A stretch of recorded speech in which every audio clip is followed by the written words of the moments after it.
Now, writing down, okay? This time you will be learning dispensationalism. Right after the Reformation here, the Protestant churches emerged. Number one is Church of England. Next is Lutheran Church. Head of the Church of England is the King of England, or the founder of those churches. And Lutheran Church, the founder, who is it? Martin Luther, German man. And Reformed Church, the founder is John Calvin, and the Frenchman. And Methodist Church, John Wesley is a British man. And Presbyterian Church is a John Knox, K-N-O-X, John Knox is, what is it? Scottish man. John Knox is a Scottish man. And Baptist Church, also John Smith. Smith is S-M, not I, it's Y. S-M-Y-T-H, Smith, not I. Okay? John Smith. And also congregational. There are many people, so that one of the key men in congregational church, who is a man in England? Famous man. He is a politician. Cromwell.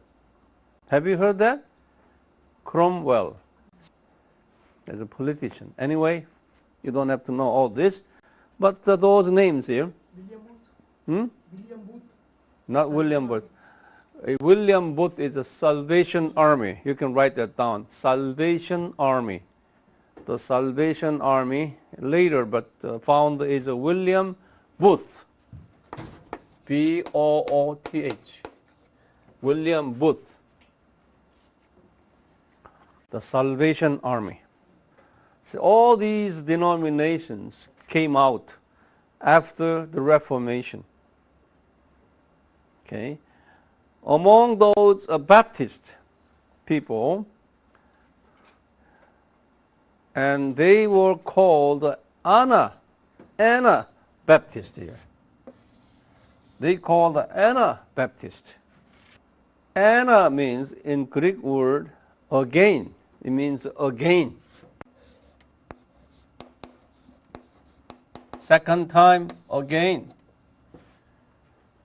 Ana means. This means that throughout the Roman Catholicism here, and even Reformation, all churches, they still sprinkling for their baptism. Okay? It's been sprinkling. And now Baptist people said, no longer sprinkling is invalid according to the Bible teachings. Even Jesus was immersed. He was immersed into water. Therefore, real salvation should be done by water immersion. Water immersion, not sprinkling. So these people, they call the Anabaptist. In other words, you have to have another baptism to receive salvation. All Christians need to receive the second water immersion baptism to be saved. So it was their claim, and people call them Anabaptist. So all these so-called mainline denominations, Roman Catholics, Church of England, Lutherans, Presbyterians, all these, Methodists, all these denominations gave them a very severe persecution on account of Anabaptist claim. More than 2-3 million Anabaptists got persecuted and killed by those fellow Christians because of their faith in the water baptism. And above all, these Anabaptists gave up so-called amillennialism that had been observed from the time of who? Augustine, 4th century. Roman Catholics. Now, all those mainline Protestant denominations. But Anabaptists boldly stood up against the amillennialism. And they said, premillennialism is biblical. So it was the reverse of the premillennialism. Reverse. Okay? So out of these Anabaptists, slowly, many Protestant pastors and theologians changed their view on eschatology, especially those here as enters in 1800, which is the 19th century. Many missionary groups led by Baptist people here, Baptist people, had taught the premillennialism around the world. It was early 19th century. One lawyer in Ireland, John Darby, and open your bracket, say he was born in 1800 and he died in 1882. He was born 1800, he died in 1882. He was a lawyer. He was a part-time Church of England, Anglican church's pastor. He was a part-time priest. He developed the Dispensationalism. He was a premillennialist, but he changed some of the premillennialistic teachings into his own theory on eschatology. So they call his theory, which is dispensationalism, here it's Darby, so Darbyism.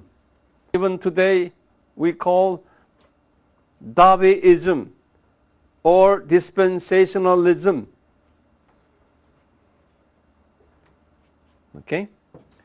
Now this man, he was strongly opposed to structured church hierarchy because of their corruption. So he formed lay people's organization in Plymouth, one of the cities in England, Plymouth. Okay? So those gatherings, people call them Plymouth Brethren. Plymouth Brethren. One of the very well-known lay Christians movement. Okay? The primary concept is what? They believe that church is not a structured hierarchical society. Church is a equal, not authoritarian, brotherly, loving society. So we don't have to appoint bishop, father, reverend, those high esteemed institutional position. So now even today, there are some denominations called Brethren Church, Brethren denomination. Brethren, not brother, brethren. It's a plural sense, okay? Very loose structure. Lay people's oriented. So in the beginning, they even deny their leaders attending a Bible college and seminary. So this is John Darby's dispensationalism was originated from brethren denomination, Plymouth Brethren. There are at least 3 forms of the Darbyism. Okay, it's ultra dispensationalism, academic dispensationalism, pastoral dispensationalism. 3 different levels of dispensationalism. Now, this dispensationalism started in Ireland and England, but spread it to entire Europe. Later, it went to America. There's one American by the name of Cyrus Ingersoll Schofield. That his last name is Schofield. C.I. Schofield. Okay? But C is Cyrus, I Ingersoll, and Schofield. We call the C.I. Schofield. This man was born in 1843, and 1921 he died. Schofield, very famous man. The Schofield, he was born in Michigan, America. It's Michigan, state of Michigan. He's an American man, very famous man. This man, he adopted Darwinism, and he developed Darwinism in a very great deal. Schofield also was a lawyer. He was an attorney. Lawyer means attorney, lawyer. He determined to develop this dispensationalism for Americans. By the time Americans used the King James Bible, that's a British king. It was written in 1611. One of the first English Bible. You know, King James Bible. Okay? Another one is a Wycliffe Bible, but the King James is more well known. Schofield used the King James Bible and add some of his theologies, Darbyism theologies, and produced Schofield the Reference Bible in 1909.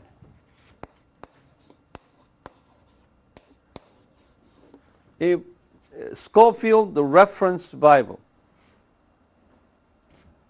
So the King James Bible is just a Bible, but Schofield the Reference Bible, it has many detailed commentary beside the Bible verse.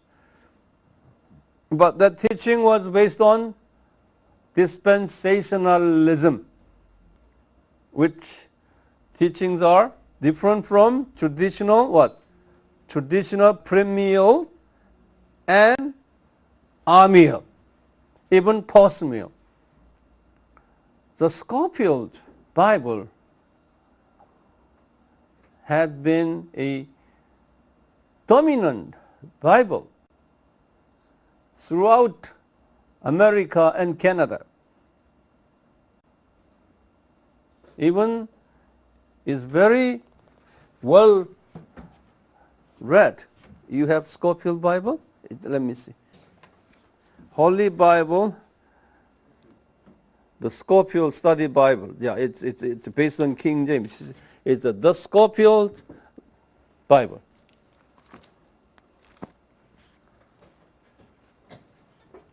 Therefore, Scofield is the spiritual descendant of whom? John Darby. Okay? John Darby. After Scofield, well, now it comes to the later part here, but I'll give you another famous dispensationalist is Schaeffer and Riley. This is a contemporary man here. Walvoord and Riley and Schaeffer. All this is a Scofield, Schaeffer, Riley, Walvoord, and then I gave you the Feinberg,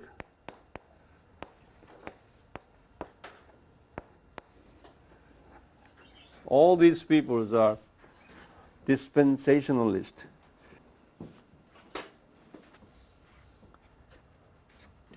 During his days here, there is one very famous man called George Mueller. Have you heard his name? Eh?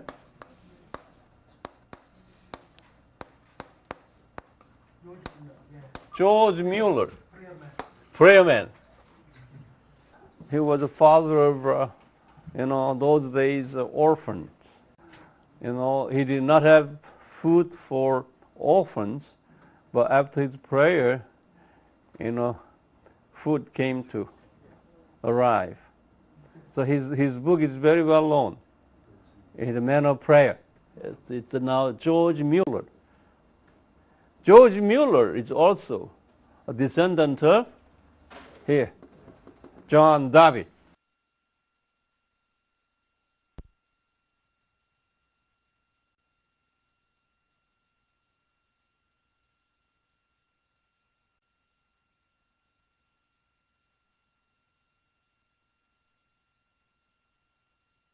That the title called 7 Dispensations. And under that I will give you writing. These dispensationalists are using the term dispensation. Dispensation in your dictionary, it said distribution, prescription, when you go to a pharmacist dispense the pills, distributing pills, because the pills are different color pill and dividing and put it in the little bottle. Okay, so that the dispense means this distribution according to need, separate, and it's a separate by department. It's kind of meaning. Dividing by same kind. Dividing same kind.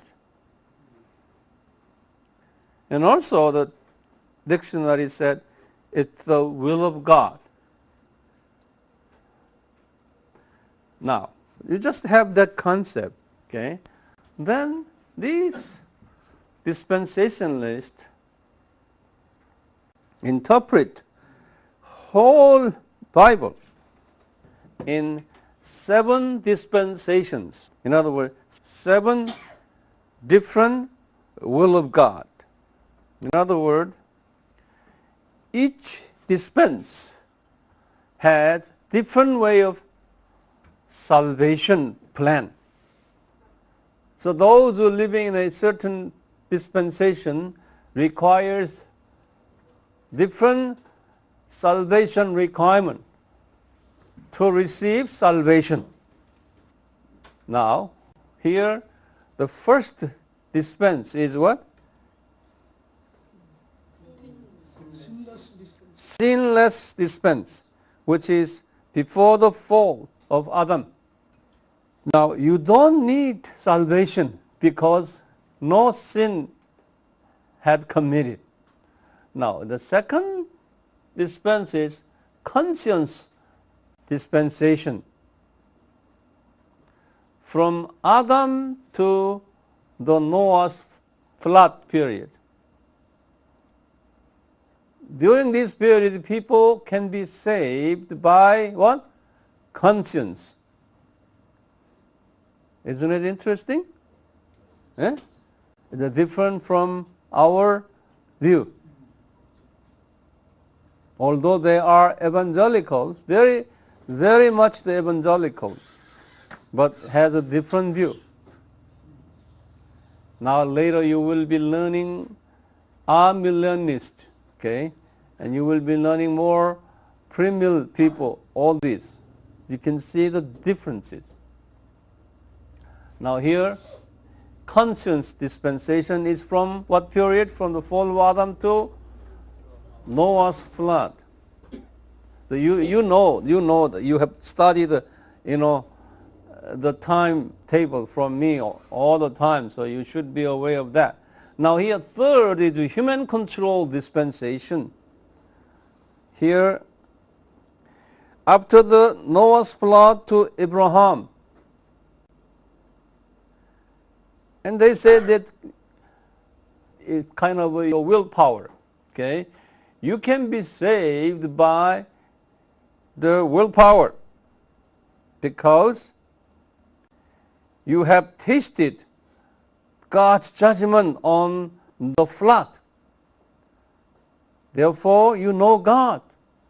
So you have to exercise your will to satisfy God. So you have your own controlling power over the sins. So you obey yourself to the will of God. Okay? Now after that, the covenant dispensation. That's starting from Abraham to Moses. Now here, since you cannot control your willpower, God had given the covenant to Abraham, Isaac, and Jacob, and Joseph, even Moses. So we call those covenant is what? It's a legal promise, legal contract. That's covenant. Now here's a Abraham covenant, we call Abrahamic covenant. You write that down. Abrahamic covenant.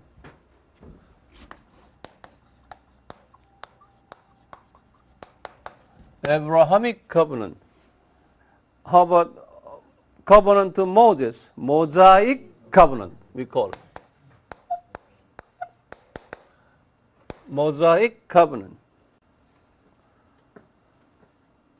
Isaac covenant. All these covenant. Okay. God said, if you do this, I'm gonna promise this. I'm gonna do this. I'm gonna do it. You obey. If you do it, I'll bless him. All this contract. So now he said, when you obey those covenant, you will be saved.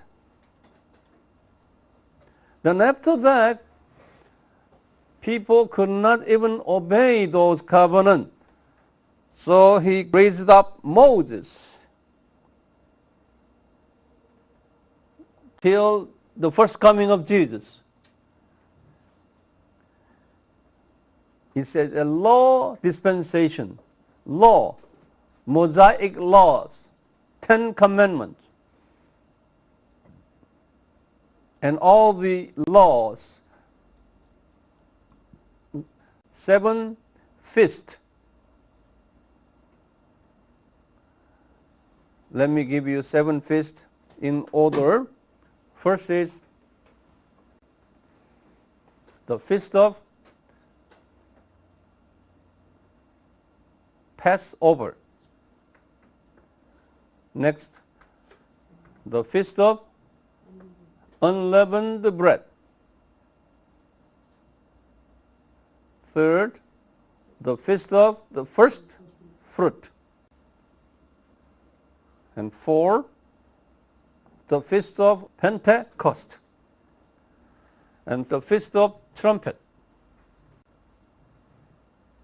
And six, the feast of atonement.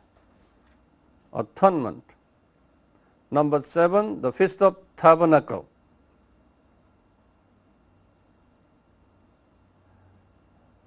Trumpet, atonement, tabernacle. Let me repeat from the beginning. Passover, unleavened bread, first fruit, Pentecost, trumpet, atonement, and tabernacle. Okay, you have to observe all this to be saved until the first coming of Jesus. Then after, but they have failed this. Israelis failed it. Okay, that's their belief. Israelis failed. Therefore, God, Jesus came and gave the grace dispensation until the second coming of Jesus. For the first coming to second coming of Jesus is a grace period. Grace dispensation.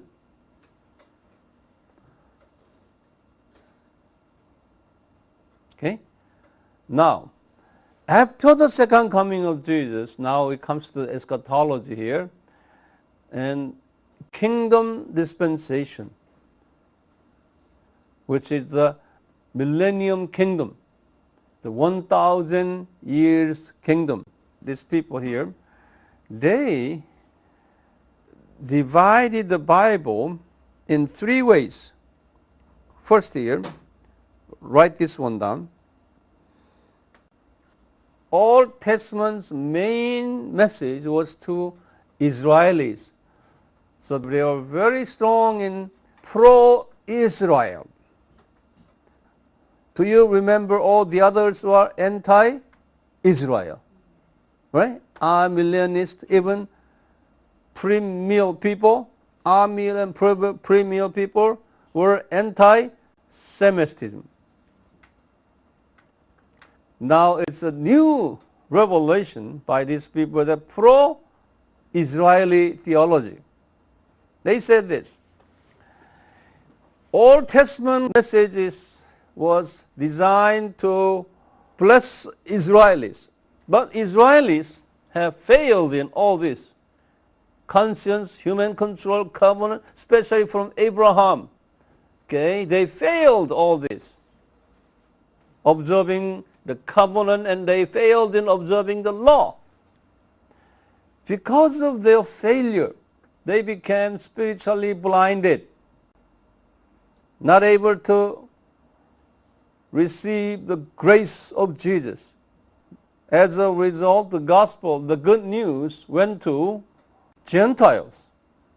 Now, after the full number of Gentiles came into, then millennium kingdom will come again. 1,000 years. Okay?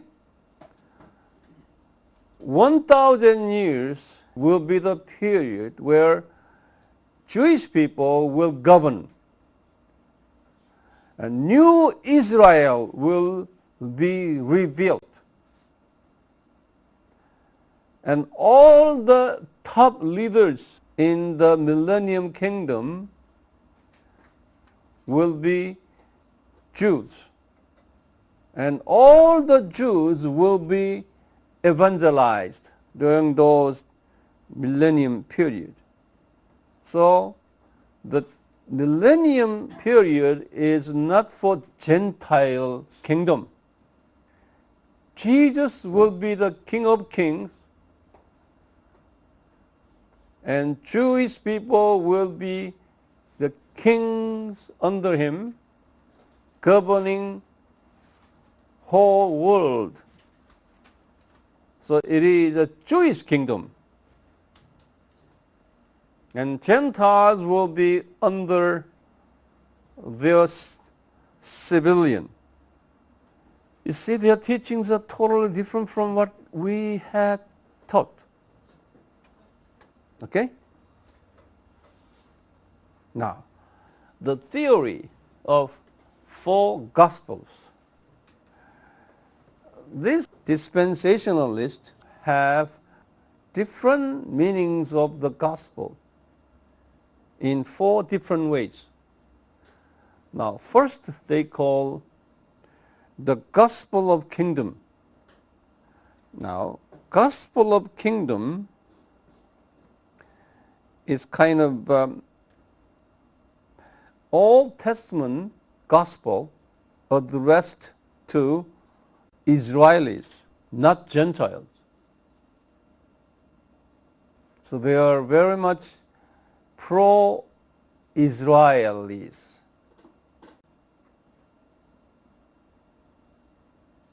And number two, gospel called the gospel of grace. This is a New Testament, especially in the field of the crucifixion and resurrection of Jesus' gospel. They call it the gospel of grace. And also, I put down the gospel of Paul, third one, the gospel of Paul.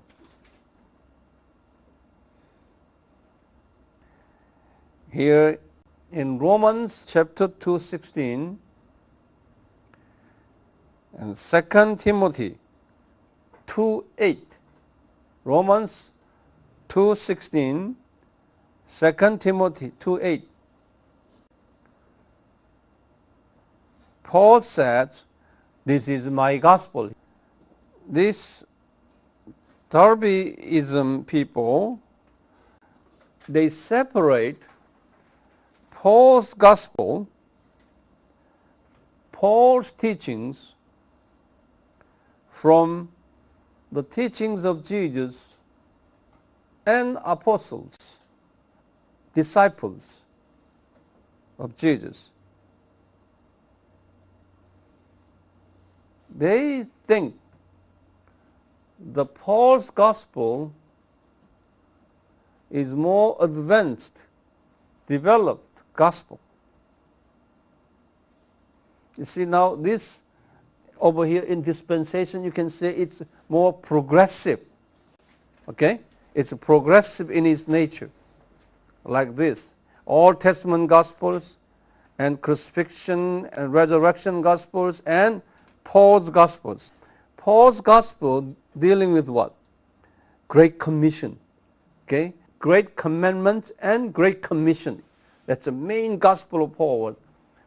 Lastly, it was a Great Commission-oriented gospel, Paul's gospel.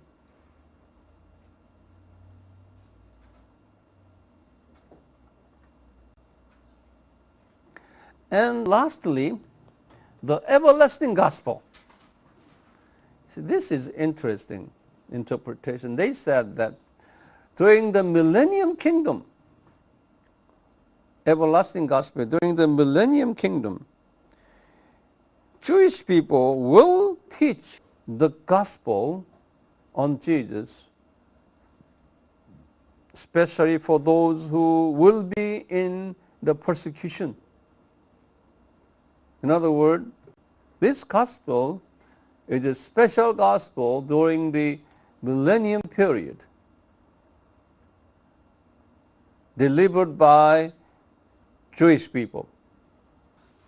Today, there are many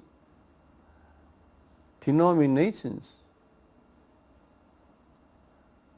and schools and theologians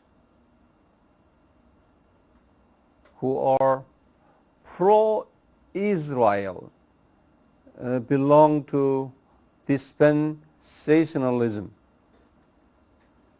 These people are very strong in rebuilding the Temple of Jerusalem, Jewish evangelism, peace on Israel and Jerusalem,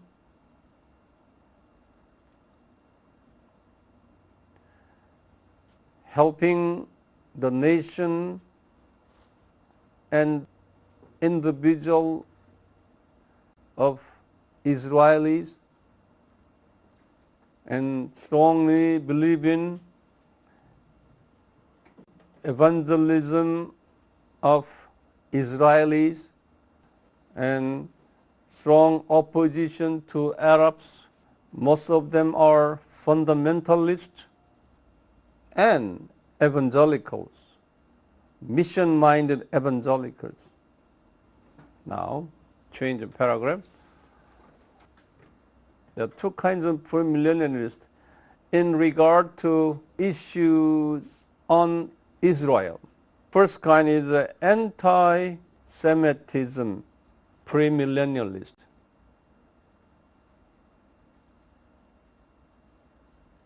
Meaning that they don't believe Jews are specially chosen. Jews were chosen in the Old Testament, but no longer in the New Testament. So second coming of Jesus is nothing to do with Jews and Israel, nation of Israel. Okay? Even there are premill people, many share this view. Of course, amill and post-mill peoples are anti-Semitism people. Amill and post-mill people are anti-Semitism people, with some exceptions. Now, number two. Now, among the premill people, there are pro-Israel Christians among the premill people. I am a historical premillist. Okay, among the premill means among the. See, when I say number one, number two, all the historical premills. So I forgot to telling you. Historical premills. Among the number one is anti-Semitic people, and number two is among the historical premill people, pro-Israel people. Okay. Now I am historical premill with the pro-Israel. Are you clear now? Okay? But my view on Israel is not the same as dispensationalist. My view on Israel is very limited view on Israel. We will discuss that later. But the dispensationalist view on Israel is very positive and strong pro-Israel Christian groups.